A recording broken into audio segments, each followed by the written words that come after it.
iHeart, get ready. Fantasy football is here. Welcome to the Scout Fantasy Show. ScoutFantasy.com is home to the Fantasy Football World Championships and the best players in the world. Real money winners giving their secrets to help you win. Now exclusively on iHeart. This is the Scout Fantasy Show with your host, the one, the only, Dr. Roto.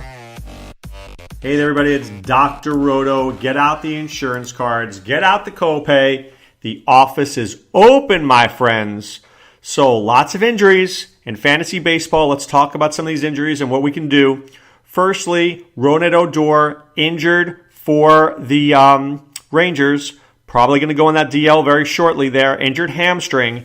If he goes on the DL, my full and utter expectation is that Jurickson Profar will be playing second base. Now, Profar used to be a really good prospect, but he's just never taken off the way the Rangers would have hoped. Is he a guy I might pick up? Yeah, I mean, he's a plug-and-play kind of guy. Plays a lot of positions. You know, a guy I don't hate. You know, but his post-type sleeper is like 5 years later now. So is there something there to his game? Maybe. I think this guy needs a trade. This guy needs to end up in Tampa where he can just play every day and then maybe, you know, like Asdrubal Cabrera hits 14 home runs and 60 RBIs out of nowhere. That's what you're looking at with Jurickson Profar. The Cubs put Anthony Rizzo on the DL with a back issue. So what happened was his back was acting up. They weren't sure if he was going to go on the DL. They were trying to give him some days off. But the truth is, it's freezing out there in the Midwest. It's literally freezing out there. Why do you want Anthony Rizzo playing when it's so cold? His back will stiffen up. Really not a great idea. He's on the DL. I think I would expect to see him when he first comes back. Ben Zobrist is going to take his spot. Probably in the lineup as well, probably batting third, somewhere in there, second, third, depending on the lineup, and playing first base. I love about Zobrist is he just fills in anywhere, right? Addison Russell gets hurt, he's a shortstop. Rizzo gets hurt, he's a first baseman. I just have a real problem with baseball in general. The season is so long, and they elongated the season here, the beginning part of the year. It's April. They were playing in March 29th. It's freezing out. Baseball, it should be a summer, spring sport, not snow flurries. Seriously, not snow flurries. So I'm going to use this for somebody else, maybe Byron Buxton. Byron Buxton had a really good second half last year, but he was dreadful in the first half. All of a sudden this year, what are you seeing? He's got 2 RBIs. The guy's hitting like $142. Probably freezing his butt off in Minneapolis right now. He's probably out in Eden Prairie and he can't feel his fingers. It's freezing. Well, why do we expect players to play at a high level when it's cold out? But Dr. Roto, we're paying them a lot of money. Doesn't mean they have heaters out with them in the outfield. Doesn't mean there's heaters out there at the plate when they're freezing their butt off. Baseball's a feel sport, right? You need to feel comfortable. If you're cold, if it's not working for you, it can be a bad day. Why do you think these guys perform so well in spring training? Have you been to Southwest Florida in spring training? It's beautiful. It's magical down here. It's like 82 degrees, a light breeze. No wonder these guys are hitting. Go to Arizona, same thing. These guys are hitting. You don't go from being a good hitter to being a crappy hitter in 2 weeks. Not because of the level of competition. Sometimes it actually could be the weather. It really, legitimately could be the weather. All right, so I digress. Xander Bogaerts, they're predicting a 2-week absence with him on the DL with an ankle injury. I think it could be more like 3 weeks, maybe a little more. So if you have Xander Bogaerts, firstly, I'm very sorry. I love Bogaerts this year. Absolutely love Bogaerts this year. But I'm worried about him, and I think you're going to miss, I would say 3 weeks. I think that's the expectation you should have. You want to be an optimist and say 2 weeks, great, but I think it's going to be a little bit longer than that. All right, here was a really good piece of news. A lot of people were excited about this when you're checking out the fantasy news of the day. According to Trent Rosenkrantz of the Cincinnati Enquirer, and he is like the Cincinnati Reds guru, so if you're on Twitter, he's the dude you want to follow if you want your Reds information. Nick Senzel is going to now play third base in Louisville in AAA. So this tells me a lot. Firstly, they had signed, meaning the Reds had signed Eugenio Suarez to a huge contract in the offseason. By doing that, they were committing to him at third base. Senzel then was supposed to play shortstop. He was being tutored by Barry Larkin and was playing a lot of second base as well because Scooter Gennett is not the answer to the question. Unless the question is, who gets lucky against righties? Scooter. So they wanted Nick Senzel to play a little second, little short, little third, because they wanted to bring him up because he's such a good hitter. Now, here's what's interesting. The fact that he's expected to play third base beginning today, they may be thinking that Suarez is out for a long period of time. And now, third base is Senzel's original position. So I would think that they might think that the fractured thumb that Suarez suffered could leave him out 3-4 months.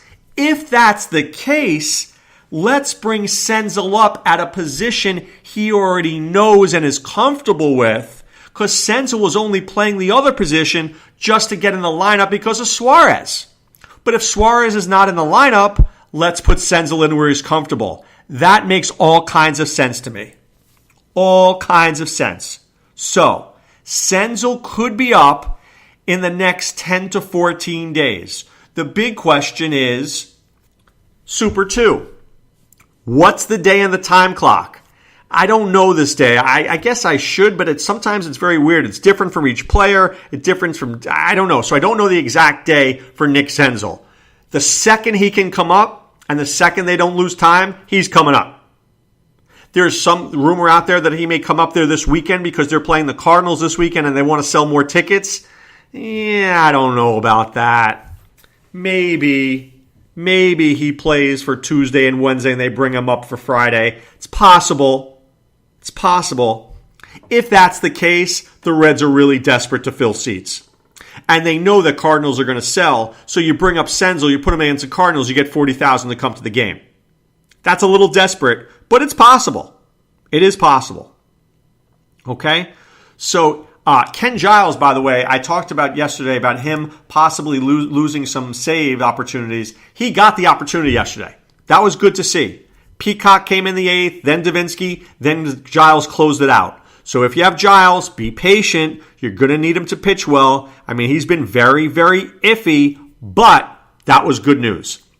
By the way, I'm ready for Josh Hader to be a closer because I'm hating Matt Albers, I'm hating Jeremy Jeffries, I'm hating Jacob Barnes. Hader's real deal. This guy comes in, he goes 1 1/3 innings, he gets 4 strikeouts. Now, he may be so good that he's Andrew Miller good, where they need to use him as the Lenny Melnick, Andrew Lamont effector, because you want to use him effectively in like the 7th or 8th inning. But if you can't close down a game, you're not winning the game. And I'm a big proponent of this. In baseball, your closer is very important because you're winning 5-3, right? You're going in the 9th inning. You're feeling good. Got this win. Now your closer lets up 3 runs. You lose 6-5. Man, your attitude changes. You get in that clubhouse and you're pissed off. You just don't feel great about being out there. You're angry. You're salty. Right? You're salty. So, you want your closer closing out games. You want your closer being successful. So put your team in the best light and make sure it happens. I think Josh Hader's a great guy there. All right, part of how you win in fantasy football, or at least the way I win in fantasy football, is anticipating what's going to happen. We don't always know what's going to happen, but we try to anticipate what's going to happen. So I'm going to anticipate now for you something for the Cincinnati Reds starting rotation. Cody Reed stinks. He really is dreadful. And if he has another start like he had yesterday, this guy might be out of the rotation. He's that bad. And I'm not playing. He's that bad. But Amir Garrett is pretty interesting to me. I know they like him in the bullpen because they think he's got really good stuff and he can get 2 innings at a time. But they might need this guy in the rotation. He's thrown 5 innings this year. Let up 2 hits, 1 walk, 5 Ks. No runs. Just throwing it out there. It might be interesting if you want to make a pickup now with Amir Garrett he might just end up starting in the next week or two. If Cody Reed has another bad start, which I would predict he would, I think you could see Amir Garrett there. And then if he can, hey, you got yourself a starter. All right, let's take a look tonight in DFS. So you've got the Rockies at home. You know that game is interesting. Always play the Rockies at Coors. And the park shift is good for the other team, meaning the Padres. We don't like the Padres at home, but we like them on the road, especially in Coors. Like the Angels tonight because the Rangers are bad. I like the Oriole-Blue Jay game for some runs. I do. I like that game for some runs. And the Red-Philly game for some runs. Let's see what Vegas has to say. Hello, Las Vegas. What do you have to say to me? Reds-Phillies only 7.5. That means they like Aaron Nola big time. Blue Jays-Orioles, 8.5. Angels-Rangers, 9. Padres-Rockies, 10.5. So that's the big one there. Blue Jays-Orioles, 8.5. Angels-Rangers, 9. Those are the games you want a piece of, right? You want to follow the run totals. Pitching-wise, I love DeGrom tonight. I really like Aaron Nola. Vegas likes Aaron Nola. I like Tyler Skaggs as my Erasmo. And obviously, we mentioned you want your Rockies, you want Angels, you want Phillies, you want Blue Jays, you want Orioles. Those are the teams you're looking at. How about a contrarian stack? Always need a contrarian stack. Maybe the Mets might be a little contrarian. Meet the Mets. I liked the Mets yesterday. They didn't perform. Sometimes I'm a day late. Just throwing it out there. Sometimes I could be a day late. Take a look there. Now, I'm going to give you a couple of BVP plays of the day. And I don't know if you've seen these, but some of these are big. Now, you may not like BVP, but I think you're going to like some of these numbers. So firstly, let me give you this number here. Brian McCann against Jake Odorizzi.